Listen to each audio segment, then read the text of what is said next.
So hello everyone, আজি আমি class 9 mathematics অনুশীলনী 2.5 question number 2 solution to discuss কৰিম। So এতিয়া আমি চাও question number 2 কি দিয়া আছে কৈছে যে প্ৰত্যক্ষভাৱে পূৰণ নকৰি তলৰ পূৰণফলসমূহ নিৰ্ণয় কৰা। এক নম্বৰ দিছে 103 পূৰণ 107 ঠিক আছে। প্ৰত্যক্ষভাৱে আমাক পূৰণ কৰিবলৈ হাক দিছে মানে আমাক ডাইৰেক্ট পূৰণ কৰিবলৈ হাক দিছে। আমি কি কৰিব লাগিব এতিয়া প্ৰত্যক্ষভাৱে পূৰণ নকৰি আমি কি কৰিম অভেদ ব্যৱহাৰ কৰিম ঠিক আছে। সো চাই লও কেনেদৰে কৰিম। Question number 1 দিয়া আছে এটো 103 পূৰণ 107 সো এতিয়া মই কি লিখিম 103 ক মই ভাঙি লিখিম 100 প্লাস 3 ঠিক আছে ইনটু আৰু 107 ক লিখিম 100 প্লাস 7 হৈ গল লিখি দিলো। এতিয়া ইয়াত কোনটো অভেদ ব্যৱহাৰ কৰিব পাৰিম আমি ইয়াত আমি অভেদ ব্যৱহাৰ কৰিম এইটো চোৱা x plus a into x plus b এই অভেদটো ব্যৱহাৰ কৰিম আৰু ইয়াৰ এনসাৰটো কি আছিল x square plus a plus bx plus ab ঠিক আছে নে।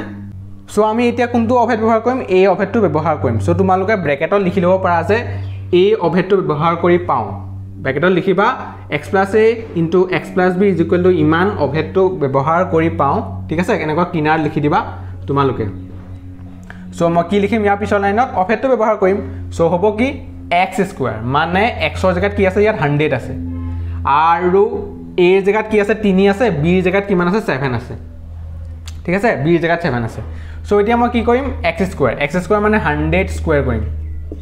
100 square plus a plus b মানে 3 plus 7 into x মানে কি 100 ঠিক আছে into x মানে 100 আৰু a plus a into b হ'ব a into b মানে কিমান 3 পূৰণ 7 সো হেতুৱে। সো এতিয়া মই কি লিখিম 100 টু স্কয়াৰ কৰি দিলে হ'ব একৰ পিঠিত 4টা শূন্য হৈ যাব আৰু এফালে 7 plus 3 7 8 9 10 10ৰ লগত 100 পূৰণ কৰিলে কিমান হৈ যাব কোৱা 10ৰ লগত 100 পূৰণ কৰিলে কিমান হয় 10ৰ লগত 100 পূৰণ কৰিলে 1000 আৰু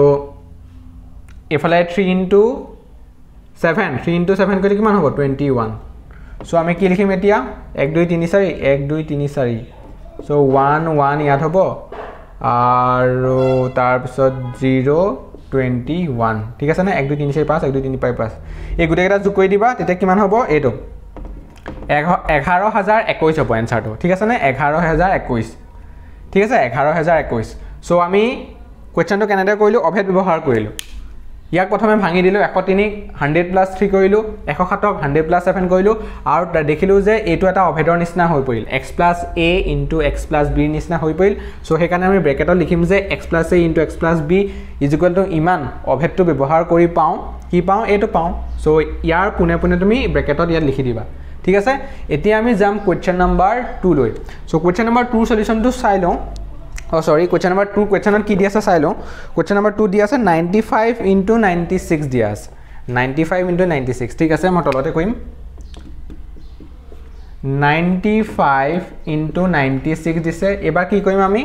95 ক ভাঙিব লাগিব 95 ক ভাঙিলে 100 minus 5 হ'ব into 96 ক ভাঙিলে 100 minus 4 হ'ব ঠিক আছে। সো এইটো কোনটো অভেদ ব্যৱহাৰ কৰিব আমি এতিয়া ইয়াত a অভেদটো ব্যৱহাৰ কৰিম আমি ঠিক আছে a অভেদটো ব্যৱহাৰ কৰিম। এতিয়া চোৱা কেনেদৰে কৰিম আমি তোমালোকে ভাবিছা চাগে a মাইনাসটো কিয় হৈ আছে মাইনাসটো হলেতো এই অভেদটো ব্যৱহাৰ কৰিব নোৱাৰিম আমি পাৰিম ব্যৱহাৰ কৰিব আমি পাৰিম কেনেকৈ পাৰিম এটো x plus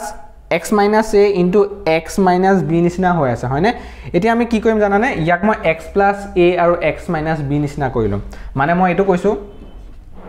100 plus minus 5 ঠিক আছে হলে এতিয়া আমি ইয়াকো এনেদৰে কৰিম 100 plus minus 4 এতিয়া আমি a অভেদটো ব্যৱহাৰ কৰি দিব পাৰিম হয় না a অভেদটো আমি ব্যৱহাৰ কৰি দিম। এতিয়া চোৱা a অভেদটো ব্যৱহাৰ কৰিলে কিমান হ'ব x স্কয়াৰ মানে 100 square plus a plus b মানে -5 minus মানে কি হ'ব জানানে -5 plus -4 into কিমান হ'ব x মানে কি আছে ইয়াত 100 ঠিক আছে into 100 তাৰ পিছত প্লাস হ'ব a into b মানে -5 into -4 -5 into -4 ঠিক আছে এতিয়া মই ইয়াৰ পিছৰ লাইনটো এখিনি লিখো ইয়াৰ পিছৰ লাইনটো এখিনতে লিখিছো মই কি হ'ব 100 টু স্কয়াৰ কৰি দিলে কিমান হ'ব একৰ পিঠিত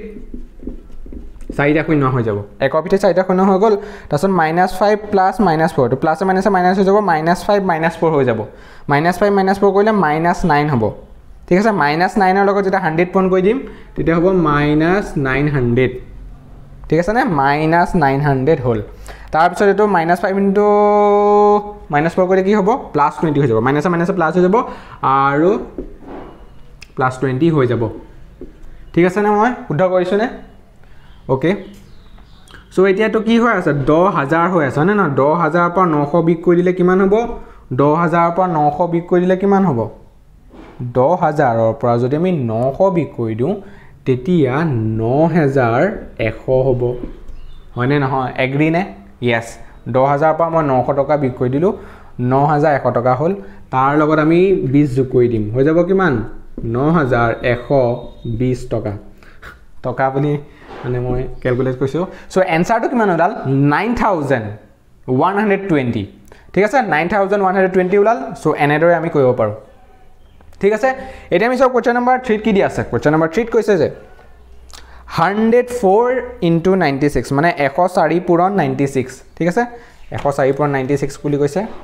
সো তোমালোকে ভিডিওটো পজ কৰি লিখি লোৱা এতিয়া মই 3 নম্বৰটো কৰিম ঠিক আছে 3 নম্বৰটো কৰিম মই 2 নম্বৰটো মুছি দিছো 104 into 96 ঠিক আছে নে 104 পূৰণ 96 সো ইয়াক এতিয়া আমি কেনেদৰে ভাঙিম 104 কি বুলি ভাঙিম 100 + 4 মানে 100 + 4 into 96 কি কৰিম 100 - 4 কৰি দিম এতিয়া আমি কোনটো অভেদ ব্যৱহাৰ কৰিম ইয়াত x + a into x - a equal to কিমান আছিল x স্কয়াৰ - a স্কয়াৰ হয়নে নহয় x + a into x - a হয়নে নহয় 100 আৰু 4 প্লাস হৈ আছে 100 আৰু মাইনাস মানে 100 আৰু 4 মাইনাস হৈ আছে হয়নে এটা প্লাস আছে এটা মাইনাস আছে মানে এটো কি হল x + a into x - a নিচিনা হল আৰু এনসাৰটো কি হ'ব ইয়াৰ অভেক্টৰ x square - a square so আমি কি কৰিম x স্কয়াৰ - a স্কয়াৰ কৰিম মানে 100 স্কয়াৰ - 4 স্কয়াৰ কৰিম আৰু এটো কৰিলে কিমান হ'ব একৰ পিঠিত 4টা শূন্য আহি যাব 4টা শূন্য দিলু নে yes আৰু 16 হল এতিয়া আমি 10000 পৰা 16 বিক কৰিম 10000 পৰা 16 বিক কৰিলে কিমান হ'ব 10000 পৰা 16 ঠিক আছে সো 10000 পৰা 16 বিক কৰিলে কি হ'ব 10000 পৰা 10 বিক কৰিলে কিমান হয় 9990 হৈ আছে তাৰ পৰা মই কি কৰিম আৰু 6 বিক কৰি দিম 6 বিক কৰি দিলে কিমান হ'ব 84 হৈ যাব yes 84 হৈ যাব মানে মই এনসাৰটো কিমান পালো এটো 9984 ঠিক আছে না 10000 পৰা মই 16 বিক কৰিলো প্ৰথম 10000 পৰা মই 10 বিক কৰি ললো তাৰছত 990 হল 9990 হল তাৰ পৰা আকৌ 6 বিক কৰি দিলো 84 হল মানে মুখতে কইলে যত্ন কৰিছো সো হেতু আৰু সো এনসাৰ হ'ব 9984 ঠিক আছে সো হৈ গল আমাৰ কোৱেশ্চন নম্বৰ 2 সলিউশন গুটেকেটা হৈ গল কোৱেশ্চন নম্বৰ 2 তিনটা কোৱেশ্চন আছিল আৰু আমি গুটেকেটা কৰিলো সো নেক্সট ভিডিওত আমি কোৱেশ্চন নম্বৰ 3 সলিউশনটো ডিসকাস কৰিম সো নেক্সট ভিডিওত লগ পাম বাই বাই সো তোমালোকে এই ভিডিওটো কমেন্ট সেকশনত জনাবা যে ভিডিওটো চাই কেনে পাইছা আৰু তোমালোকে জানাব পাৰা যে কোনটো অনুশীলনী তোমালোকৰ বেছি দৰকাৰ হৈছে আৰু মই সেই অনুশীলনীটোৰ ওপৰত ভিডিও বনাই দিম ঠিক আছে সো আজিলৈ ইমানেই বাই বাই